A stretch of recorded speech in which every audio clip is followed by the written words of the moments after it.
had to pass the anti-Asian American hate crime bill, huh? And then once you got the hate bill passed, you stood your kissing ass up there and said that black people were the reason why you weren't getting admitted into Ivy League schools, and then they banned DEI, and your ass still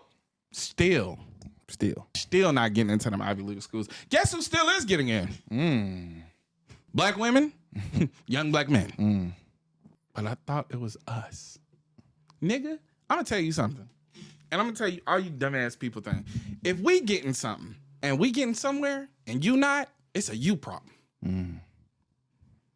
Cyrus Cormack walks into a convenience store, picks up 4 bottles of water, puts them back, all on camera, is accused of stealing, leaves the store with no idea that anybody is in pursuit of him or that he's done anything wrong because he didn't. Said that he had a gun, he didn't. And then is chased by the Chows. Rick Chow, the father, and his son Andy Chow. Andy Chow want to get up there and play dumb.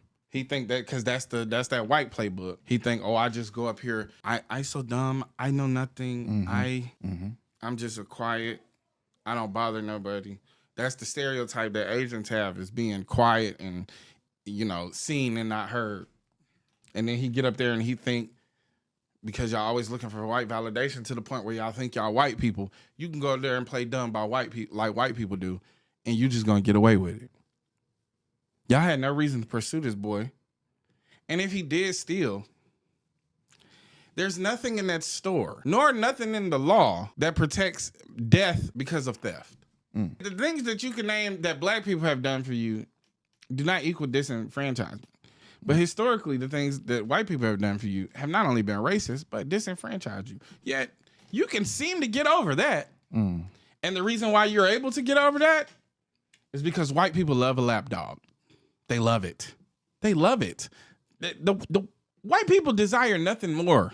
Nothing more. There is no greater gesture to white people than being able to be used by them. They love it. And I don't know about y'all, but I know if me and Big Cat chased somebody down and Big Cat shot him, they charge my ass too. Yeah. Both our black ass be locked up. Both of us.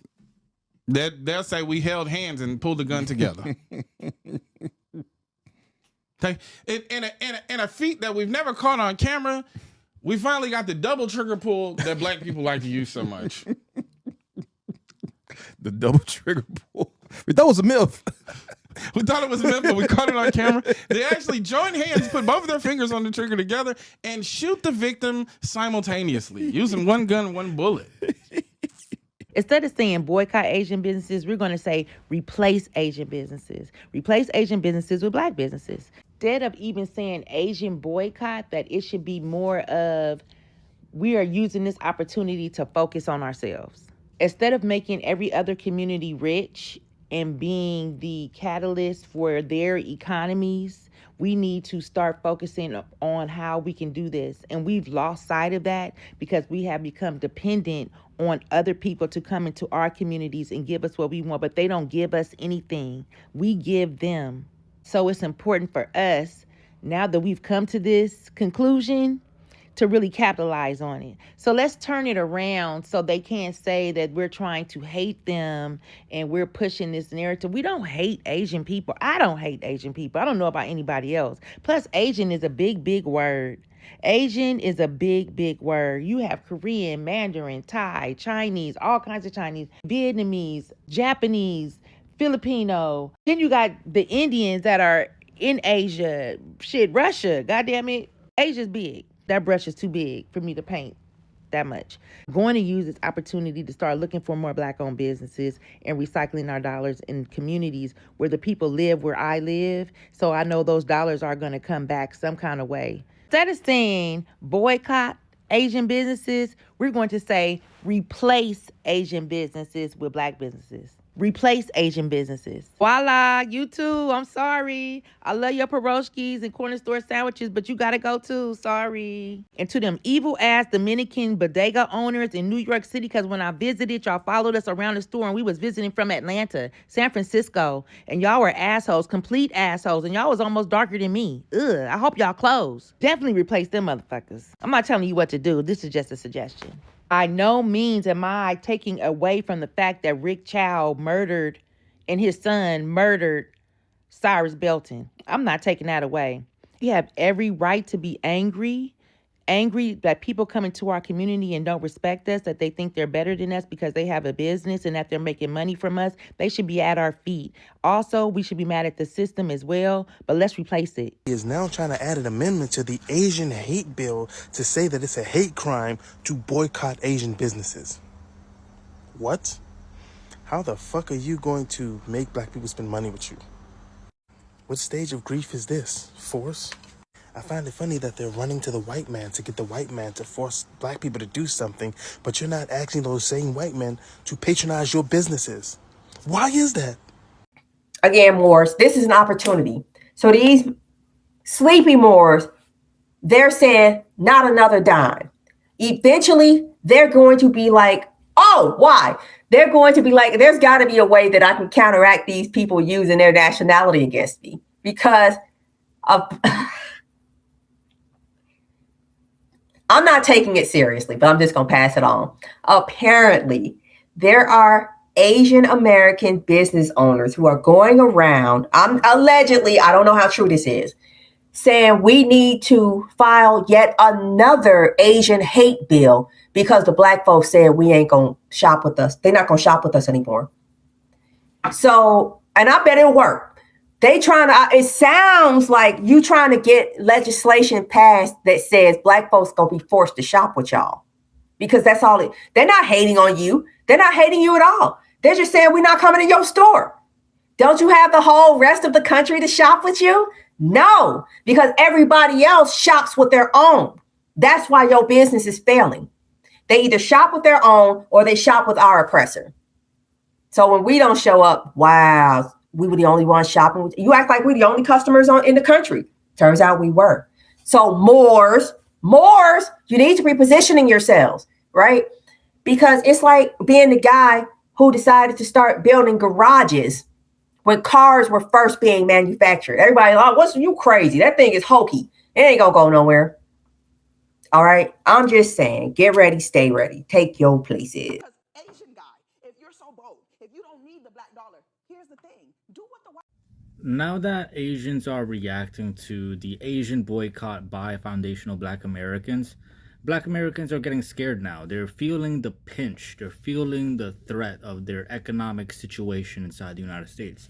The fact of the matter is, globally speaking, Asians and Latinos in general have more economic output and they have a lot more economic influence to determine whether or not someone's culture is going to become successful internationally or not.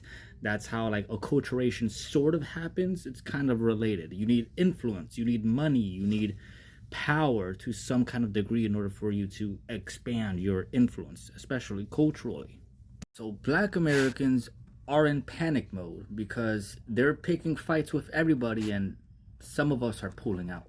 What it do, y'all? So yeah, word on the street is that the large Asian beauty supply chains, they gonna start blocking a lot of us indigenous individuals from owning our own business, you know, by not selling us the supplies that we need. But that's cool. That's all right. I mean, there's other supply chains and we can make our own product. And when it comes down to the hair and all that, listen. The Asian community is making a mistake trying to block black businesses, and it's going to cost them a lot.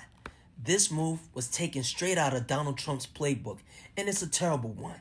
Stick with me, y'all, because if the Asian suppliers won't sell, they will suffer the same fate as the U.S. soybean farmers. Let's talk about it.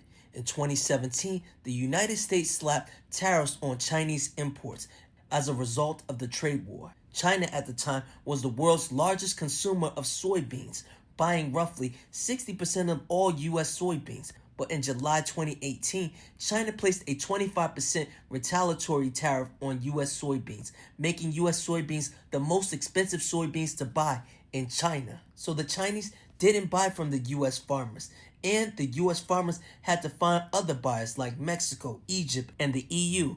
But they had to sell it at a discount as low as 24% off, and the U.S. government had to bail out the soybean farmers, giving them $23 billion. But long term, this cooked the U.S. farmers because China stopped buying from them. They bought from Brazil instead. So you see, deals were made, and China may never rely on the US soybean market like they did in the past. In this case, the Asian community is the US, and in a weird way, the black community in this situation, well, we're China. See, we've got money, so you don't have to supply us the stuff, but as businesses go and find suppliers who will, just know they're never coming back. And you see, this was always the goal. You guys are just speeding up the timeline. And once again, this isn't about race. This is about economics. Most blacks don't have hate against any race. We just know you don't like us and we don't want to spend money where we're not liked. That goes for all races and people who don't like us. So this isn't personal. This is business. I'm out.